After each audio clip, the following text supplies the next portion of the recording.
दोस्तों, इलाहाबाद हाईकोर्ट ने केस की सुनवाई के दौरान आज एक अहम टिप्पणी कर दी है।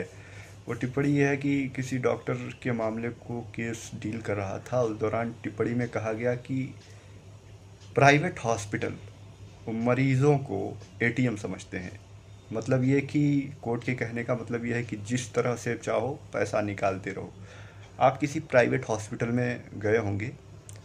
सेहत की सुरक्षा ज़रूरी है और फितरी तौर पर आदमी बीमार पड़ता है तो रोगियों को इलाज की आवश्यकता पड़ती है, और कभी कभी बीमारी इतनी गंभीर हो जाती है कि मजबूर होकर आदमी हॉस्पिटल में जाता है, और उसी मजबूरी का फ़ायदा उठाते हैं प्राइवेट हॉस्पिटल। मैं सबकी बात नहीं कर रहा हूँ, ये कोई व्यक्तिगत चीज़ नहीं है। आपने भी भली भांति देखा होगा, भली भांति अवगत भी होंगे कि किस तरह से आर्थिक शोषण का अड्डा बन गया है प्राइवेट हॉस्पिटल। मुझसे भी लोग शिकायत करते हैं, अक्सर लोग मिलते हैं, तो मैंने उनसे कहा कि देखिए, व्यक्तिगत टिप्पणी नहीं होनी चाहिए, जो सामाजिक हकीकत है उसको सामने आना चाहिए।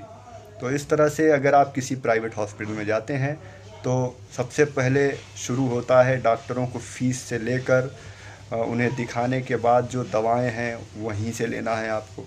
उसके बाद आईसीयू का चार्ज है या फिर जो भी है, जैसे आपकी स्थिति है उसी हिसाब से डील होती है। और वो जांच जो होती है, अगर जांच बाहर से भी लिख दी गई तो एफिलिएशन के नाम पर लूट खसोट का दौर जारी रहता है।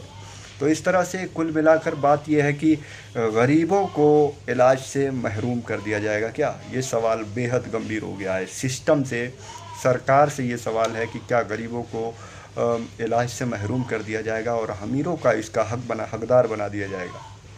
इलाज इतना महंगा हो गया है कि गरीब आदमी कैसे इलाज करेगा, ये बहुत बड़ी चिंता का विषय है। तो एटीएम करार दिया गया है इलाहाबाद हाई कोर्ट की तरफ से।